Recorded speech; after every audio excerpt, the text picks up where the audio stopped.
Bismillahirrahmanirrahim. Me emrin e Allahut mëshiruesit mëshirbërësit. Kalifi Omer radiallahu anhu, viti 634-644. Para se të vdesë Ebu Bekri për halif, porositi të zgjidhet Omeri radiallahu anhu. Me që të gjithë muslimanët u pajtuan me këtë porosi, Omeri menjëherë u njoh për halif. Në kohën kur Omeri e mori halifatin në dorë, luftonin me Bizantin dhe me Persinën. Në vargun e luftimeve me ushtrinë persiane që kishte shumë më tepër ushtar, muslimanët në udhëheqjen e Saad ibn Waqasit, më në fundi mundën persianët në betejën e Kadisisë. Në këtë betejë humbën jetën afro 30.000 persianë, ndërsa muslimanët numëronin afro 8.000 shahid. Për një kohë të shkurtër muslimanët pushtuan një varg qytetesh persiane, ndër të cilat edhe kryeqytetin e Sifonin. Në urdhën e Omerit, muslimanët në Irak themeluan 2 qytete të reja, Kufën dhe Basrën, të cilat u bën baza për çlirimet e mëtejme në Persi. Për 7 vjet luftë muslimanët i çliruan krahinat, kufite të cilave shtriheshin deri në veri të lumit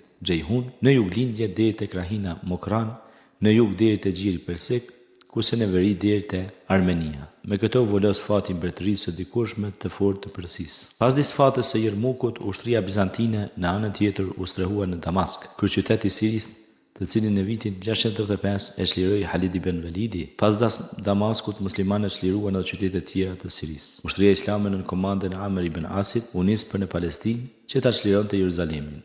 Duke parë se do ta humbte betejën, Patriku Sofranie pranoi dorëzimin me kusht që çelësat e qytetit t'ia dorëzonte vet halifit. Patriku Sofranie ja dorëzoi çelësat drejt për drejt halifit dhe ja tregoi bukuritë e Jeruzalemit. Mbeti i impresionuar me pamjen modeste dhe me veshjen e vjetër, shumë të përdorur të halifit, i cili me akt të shkruar banorëve të Jeruzalemit u garantoi predikimin të lirë të fesë, të drejtë disponimi të lirë me pasurinë dhe të drejtë për mbrojtje të plotë nga ana e shtetit islam. Halifi ndaloi prishjen e tempujve dhe uzurpimin e të mirave të bashkësive fetare. Pas çlirimit të Sirisë, Palestinës dhe Persinës, Amr ibn Asi, komandanti i famshëm, kërkoi prej halifit Omer që ta autorizonte të ndërmirte një ekspeditë ushtarake për në Egjipt, sepse banorët e këtij vendi me vështirësi po e duronin zgjedhjen bizantine. Pasi që halifi i dha leje të niset për në Egjipt, Amr ibn Asi filloi të çlirojë qytetet pas qyteti, derisa e çliroi dhe Aleksandrin, kryeqytet dhe liman të cilin e mbronin afro 50.000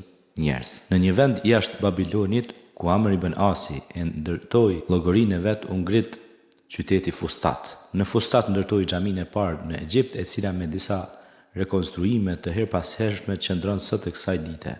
Amri e ngjiti Nilin me anë të kanonit me detin e Kuq, më 23 Dhulhixhe të vitit 23 Hijri 644, duke falur namazin e sabahut, halifi i dytë Omeri u vran nga dora gjaksore e persianit Firuz Ebu Lulu el-Mejusi. 3 ditë pas atentatit, Omeri vdes.